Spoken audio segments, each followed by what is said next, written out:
O TikTok mais uma vez voltou à cena americana. Dessa vez com uma audiência no Congresso lá, com a presença do CEO, o negócio foi em grande estilo. O CEO do TikTok, o senhor Xu Zhiqiu, acho que é assim que pronuncia, desculpe. Que não é chinês de nascimento, na verdade ele é de Singapura, tá? Mas Singapura de origem chinesa.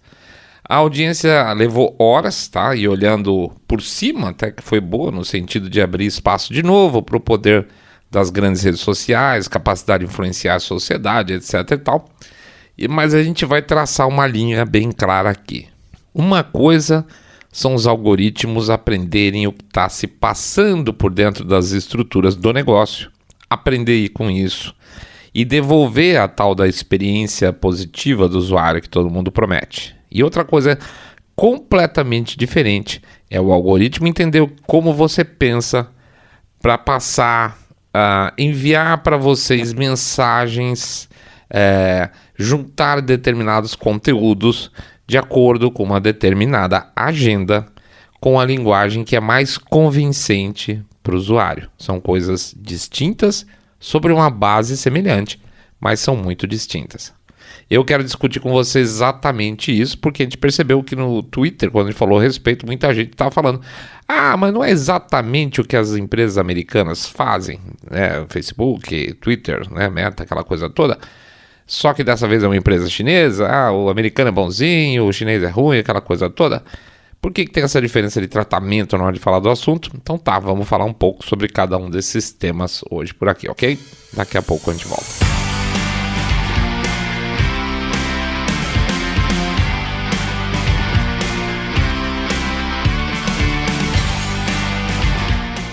O Mr. Way falou que eu vou ter que aprender a fazer dancinha para aumentar a nossa audiência.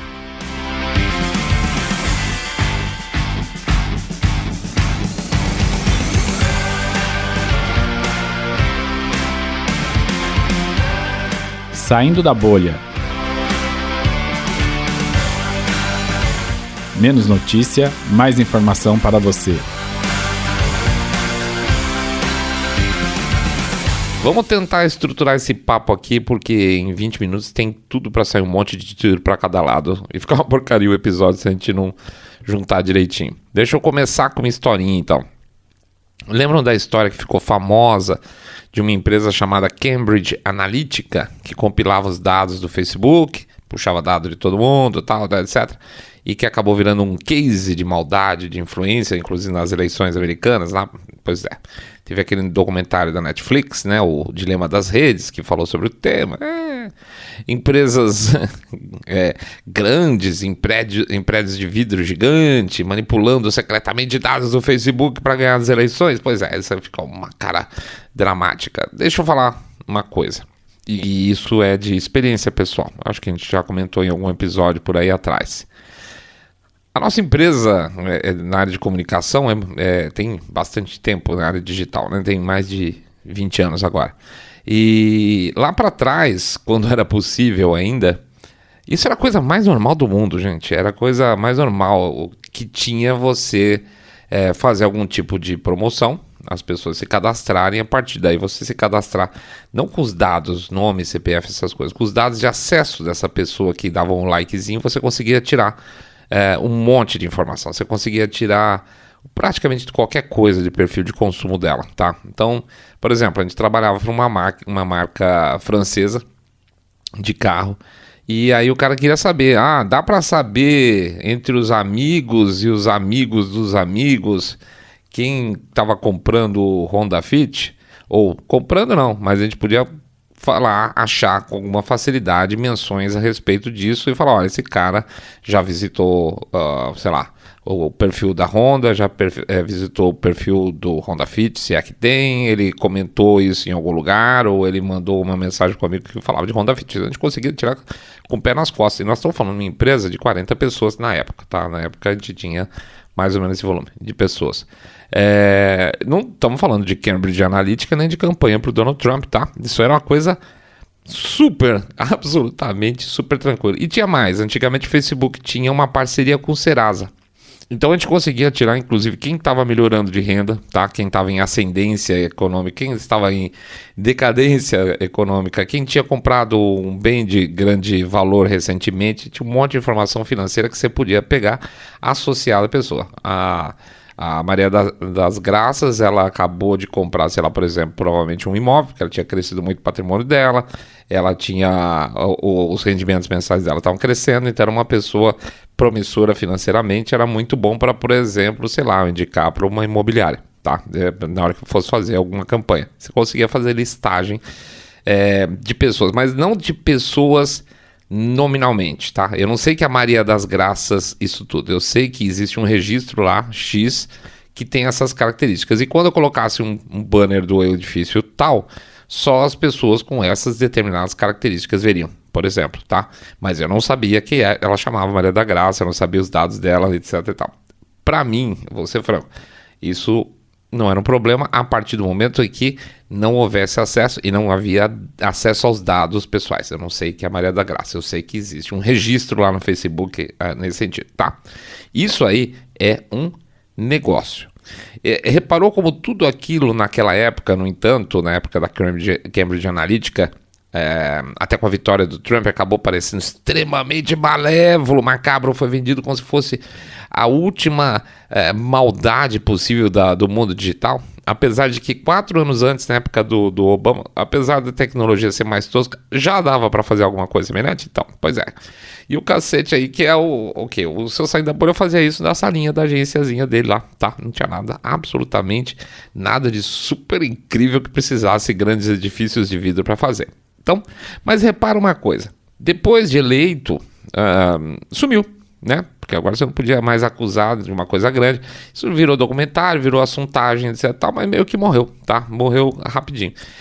Depois, novamente, foi em 2021 apareceu uma mulher chamada Frances Haugen. Eu não lembro, não sei se vocês se lembram.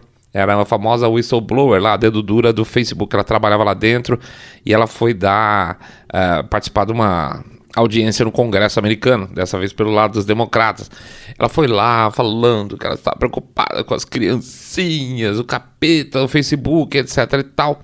Lembram dessa história? A gente fez até um episódio, bem da verdade mesmo, que eu lembro que eu meti eu pedi pra meter uma foice e um martelo na testa da mulher na capa. Os caras ficaram bravos comigo, mas acho que foi engraçado. Pois é.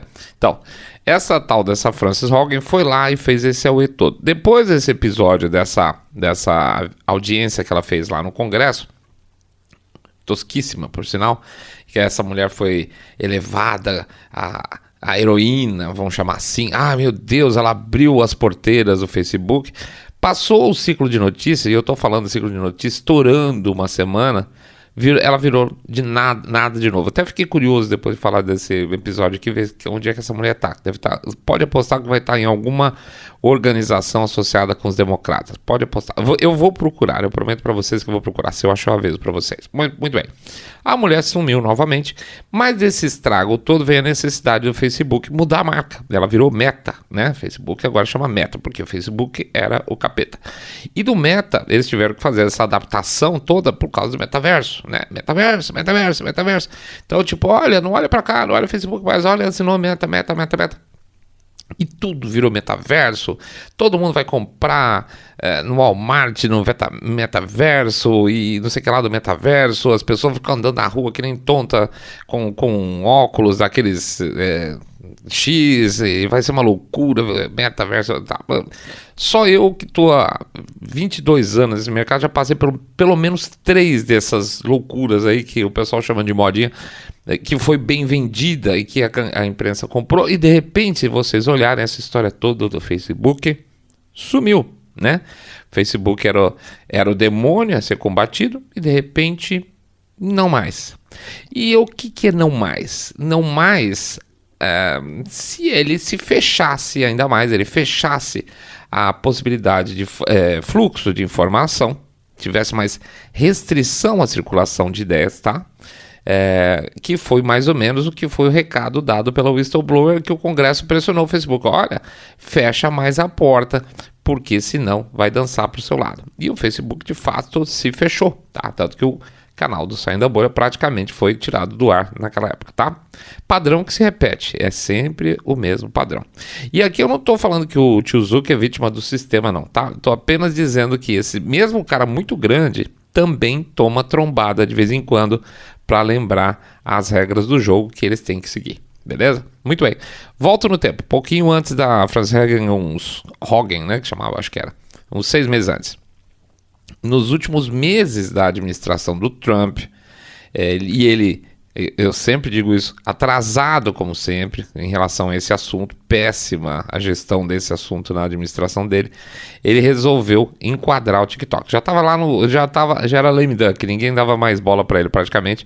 Ele resolveu enquadrar o TikTok, primeiro preparando aí um documento, como é que chama? Uma ordem executiva de banimento do TikTok nos Estados Unidos, tá? A não ser que, e aí foi muita discussão na época, a ByteDance, que é a empresa mãe do TikTok, que é a chinesa, ela vendesse o negócio para uma empresa americana. Apareceu um outro lá, mas no final das contas não rolou nada. Em seguida teve as eleições e ele já não mandava mais porra nenhuma.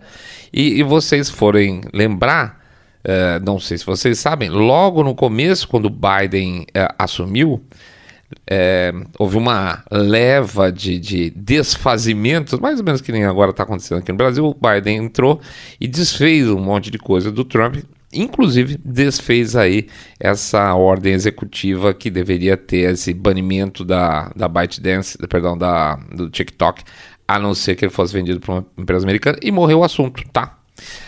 Por que ele desfez? Porque a plataforma passou a se comportar direitinho, etc e tal? Claro que não, né? Mas o que é comportar direitinho? Então vamos lá. Ninguém que seja produtor de conteúdo ou usuário de uma plataforma tem privacidade nenhuma, tá? Eu não tenho, falando aqui, vocês não têm ouvindo aí. Pronto, então esse é um ponto passivo, vamos ser bem claro. Já falei da história do amigo que gosta lá do Honda Fit, que a gente conseguia dado, etc e tal, né? A frase mais velha do mundo, por sinal, mas muito verdadeira, é que quando você não paga um serviço, é sinal que você é o pagamento, né? Isso aí é muito claro. Se você está entrando de graça no Facebook, o Facebook está pegando alguma coisa de você. Se você está entrando de graça em qualquer lugar, alguma coisa alguém está pegando de você. Ele vai te vender de alguma forma como eyeball, né? Como um possível consumidor de publicidade, geralmente, né? As plataformas sociais é a mesma coisa. Um site que o cara escreve lá o blogzinho é a mesma coisa, tem o banner. O dono recebe a graninha cada vez que você mete o zoião lá no anúncio, lá no banner, clica no banner e, melhor ainda, se compra o produto que tiver associado com esse banner, né? E se você não tem possibilidade disso porque você está cercado frango, porque não gostam de você, aí acontece que nem a gente tem que fazer, que tem que ficar falando, oi, faz o Pix, cacete e tal, ou coloca e-book para vender, tá? Então vou lembrar, inclusive, vamos lá, www.treleiro.com.br. Pronto, falei, fiz meu jabá no meio do programa, nunca tinha feito isso, tá? Então por isso que a gente tem que fazer essas coisas, porque não tem o eyeball que gera o clique, que gera o patrocínio, que tem a empresa lá na ponta que gosta da gente e monetiza a gente. Muito bem, mas sério, seguindo. Comportar direitinho é utilizar os dados do consumidor para análise demográfica. No máximo, comportamento de compra, beleza? Só que, no caso do TikTok, os termos de serviço deles sempre vinham aí, apinhados de ressalvas, que iam, por exemplo, desde permissão de reconhecimento facial até padrão de voz. Então você grava a voz da pessoa e você desenvolve lá uma base em algum lugar e por aí afora que você reconhece pela voz, que cada vez que a voz do seu Saindo da Bolha falando, esse cara que tá falando ali é o seu Saindo da Bolha, eu vou vender para ele microfone, porque eu sei que ele é um podcast, certo? Captação, eles tinham, por exemplo, você dava permissão quando baixava a aplicação, usava a aplicação, captação dos caracteres digitados no teclado, posicionamento geográfico, era uma festa, tá? Por aí vai. E quando você tem tudo isso do usuário, e a empresa TikTok faz parte de uma outra empresa chamada ByteDance, que é a mãe dela, e essa sim é chinesa, e a legislação chinesa diz que empresas, aspas, privadas deles lá, devem ceder informações para o Partido Comunista Chinês, se assim for solicitado, é lei, fim de papo, não adianta chiar. e que parte dos sócios da ByteDance, dona do TikTok, também fazem parte do Partido Comunista Chinês, então a coisa complica, certo? Esse é o ponto. Significa que o Partido Comunista Chinês pode, se quiser, e quer, óbvio, influenciar o comportamento dos usuários a partir dos seus algoritmos de acordo com os interesses deles, da China, do Partido Comunista, lá do PCC.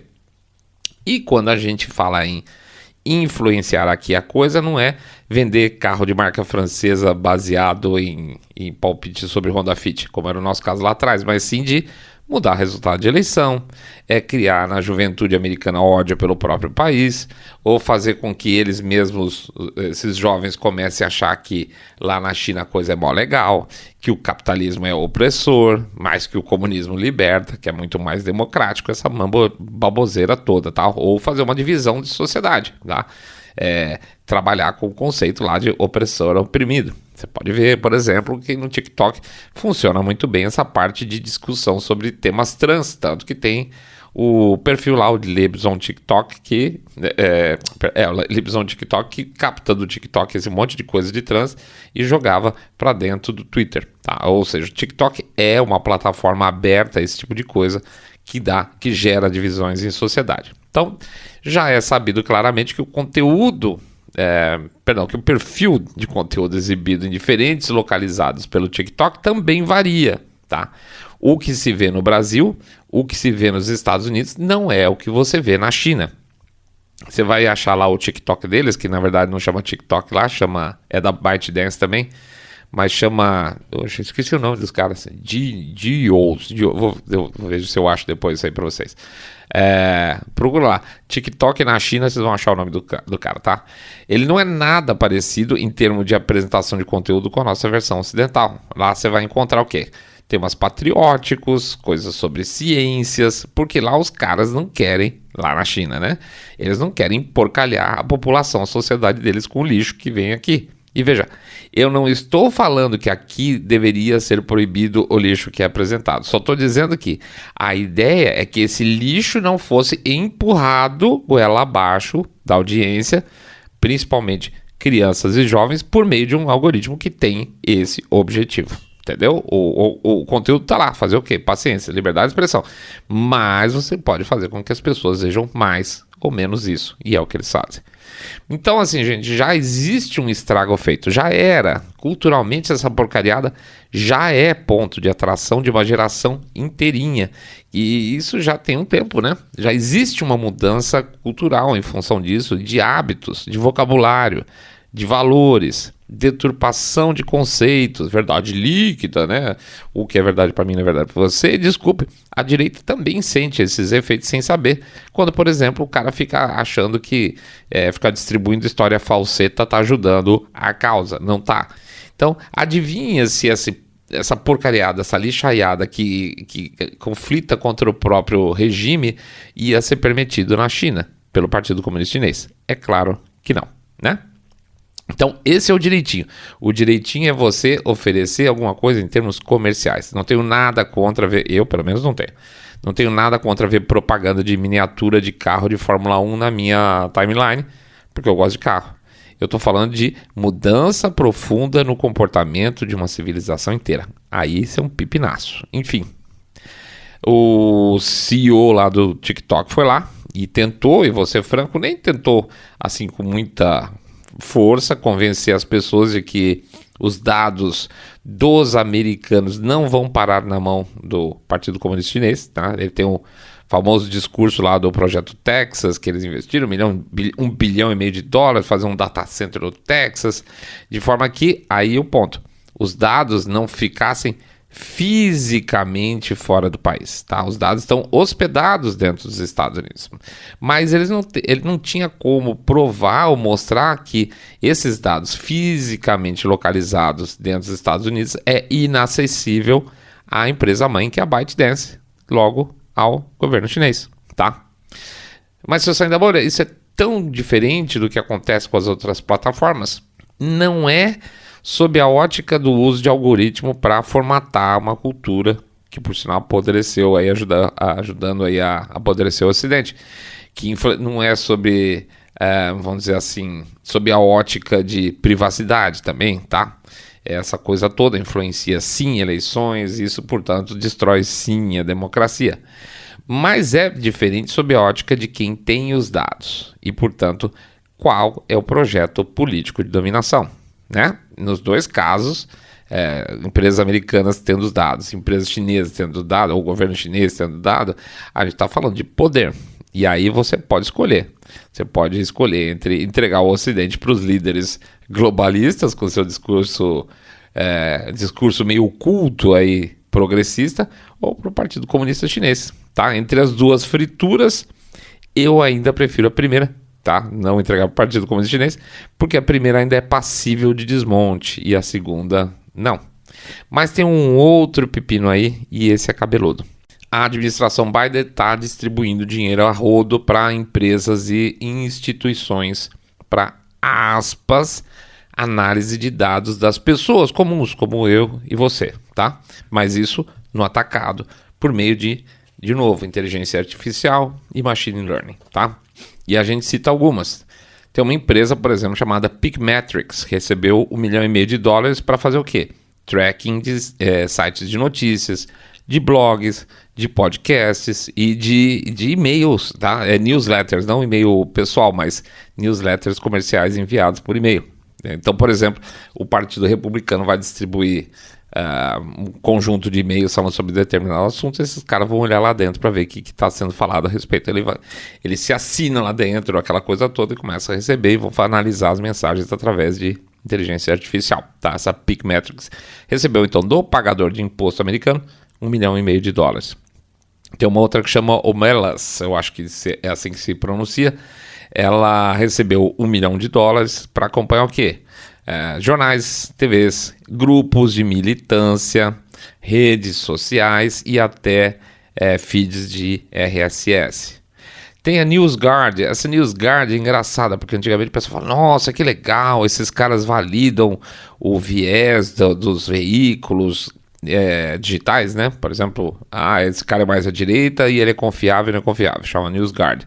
Esses caras que já há algum tempo perderam a credibilidade toda, receberam $750 mil para um ranqueamento de credibilidade por uma empresa que não tem credibilidade e foi pago pelo Departamento de Defesa americano, tá? Tem uma outra que se chama Premier, recebeu $3,5 milhões para quê? Para captação de imagens públicas em espaços, vamos dizer, digitais públicos, tá? Então você é o cara que está falando que deve ir para a rua protestar contra X coisa, então eu consigo pegar a carinha do perfil do sujeito. Tem uma outra que chama Flashpoint, que ela faz o quê? Ela só faz acompanhamento de Reddit, Discord, Telegram. Tudo isso, gente, tudo isso com dinheiro do governo, ou seja, obviamente, dinheiro dos pagadores de impostos. Os pagadores de impostos estão pagando essas organizações para captar e analisar movimentos da sociedade, vou botar entre aspas aqui, teoricamente, evitar, por exemplo, questões de influência externa. Será que a Rússia... Conhece essa história, né? Mas eis que assim, veja bem, como já foi feito antigamente, outras vezes, de repente, vamos apenas supor, tá, pessoal? Vamos supor que o governo resolve obrigar todo mundo a tomar um remedinho pelo braço, tá? E um monte de gente fica brava, fica pistola, fala, não, você não tem direito a exigir isso. E aí eles vão ficar pistola e vão escrever um monte de coisa nas redes sociais, vão fazer newsletter de grupo, eles vão fazer podcast, eles vão botar vídeo no YouTube, etc. Pois é, esses sistemas integrados dessas empresas que a gente está falando aí em cima vão fazer a coleta dessas informações todas, inteligência artificial, machine learning, e vão ser capazes de captar quem anda reclamando demais, né? Isso eu saio da bolha, eu não sei não. E tomar ações defensivas contra eles, que eles vão chamar de desinformação, tá? Não significa que eu estou desinformado, significa que eu estou pistola, mas vai ser tratado como desinformação e, por exemplo, solicitar aí o bloqueio de perfil social, né? Fazer como fizeram, ou fazer como fizeram com o Parler, começam a fazer pressão institucional em cima de empresas, né? O que eles fizeram com o Parler? Basicamente, eles fizeram os caras sumindo o mapa simplesmente porque não tinha mais servidor que quisesse hospedar os caras e eles não podiam colocar mais as apps deles de distribuição na lojinha do Google, na lojinha da Apple, etc. Ou seja, eles fecharam as portas e o Parler desapareceu. Então, não é legal, claro, imaginar que um governo tem esse poder todo e esse tipo de informação toda, certo? Não é. Isso não lembra um pouquinho nosso episódio anterior, que a gente fala sobre protofascismo? Opa, sim, definitivamente lembra. E sim, isso acaba aproximando muito o que acontece lá na China com o que estão tentando fazer aqui por meio de organizações, o Departamento de Defesa e outros, pagando empresas para coletar informação e tal. Aí, gente, aí tá tudo nivelado no mesmo plano, tá? Quando falam pra gente, mas a situação da bolha é diferente, por que é diferente os Estados Unidos e a China, eles não fazem tudo a mesma coisa? Hoje, não exatamente a mesma coisa, mas o projeto é assim, tá? Hoje, as situações são semelhantes, mas não são nem parecidas. A vontade de poder absoluto dos dois lados, sim. Aí sim, ela é muito parecida. E se chegarem a ter esse poder todo, aí é uma questão de escolher quem você aí prefere ter como seu senhor. Se a gente continuar fingindo que não está acontecendo nada. A ideia, então, é que a gente continue falando e não permitindo que isso venha a acontecer. Tá bom? É isso aí, pessoal. A gente agradece a presença de todo mundo. Pede para entrar lá no site www.saindabolha.com.br, clicar no botão follow ou seguir a gente no Spotify. Esqueci o nome das outras. Podcast Addict, Google Podcast, Apple Podcast, ou demais plataformas. Pede também para dar um share no episódio, fazer o famoso boca a boca sarado, contando se vocês estão acompanhando o podcast Cabeça Direita Limpinho, supimpa, que detesta, abomina o politicamente correto e gente bisoletando a minha vida. O que mais? A gente pede também para entrar no YouTube, sininho, para ser não lembrado por eles. O que mais? Sei lá, comentários e dar o likezinho no episódio. Isso aí. Pede finalmente também, para vocês não se esquecerem, que a gente tem o nosso Pix, né? O nosso Pix, vocês podem contribuir. Lembra que a gente falou? Nós não temos banner. Então, é o único jeito da gente monetizar.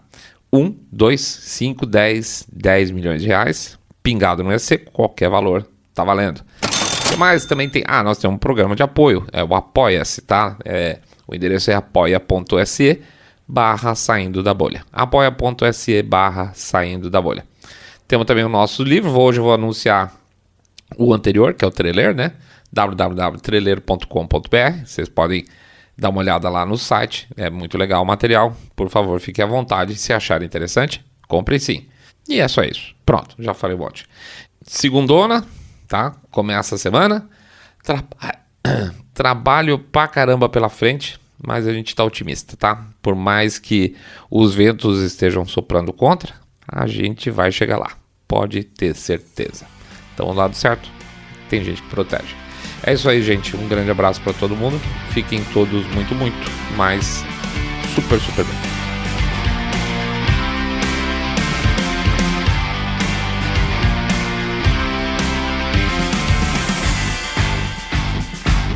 Saindo da bolha.